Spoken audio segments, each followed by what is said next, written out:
हाथी और चूहा की कहानी। एक राज्य में एक राजा का शासन था। हर सप्ताह पूरी शान और शौकत से नगर में उसका जुलूस निकला करता था, जहां प्रजा उसके दर्शन किया करती थी। एक दिन एक नन्हा चूहा उसी राजमार्ग के किनारे किनारे कहीं जा रहा था, जहां राजा का जुलूस निकलने वाला था।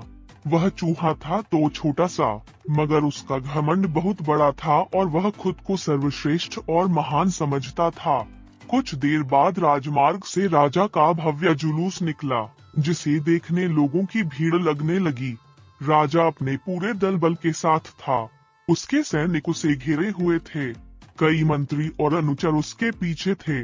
वह एक विशाल शाही हाथी पर सवार था।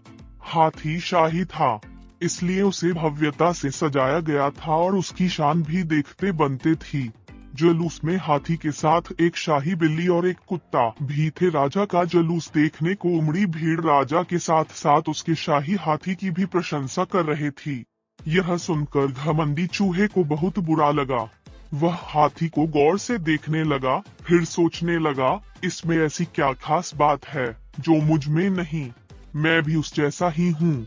मेरे पास भी 2 आँखें, 2 कान, 1 नाक और 4 पैर हैं। फिर उसकी इतनी प्रशंसा क्यों? उसके विशाल शरीर के कारण, लंबी सूंड के कारण, छोटी छोटी आँखों के कारण या झुर्रीदार चमड़ी के कारण? किस कारण? एक बार तुम लोग मुझे देख लो, उस हाथी को भूल जाओगे। मैं हाथी से ज्यादा महान हूँ। चूहा ये सब सोच ही रहा था कि शाही बिल्ली की नजर उस पर पड़ गई और उसकी लार टपक गई। जुलूस छोड़ वह उसकी ओर लपकी। फिर क्या था, चूहा अपनी सारी महानता भूलकर दुम दबाकर भागा। भागते भागते वह हाथी के सामने आ गया। आगे बढ़ते हाथी ने उस पिद्दी से चूहे को देखा तक नहीं और अपना विशाल पैर उठा लिया। चूहा उसके पैर के नीचे कुचलने ही वाला था, मगर किसी तरह उसने खुद को बचाया।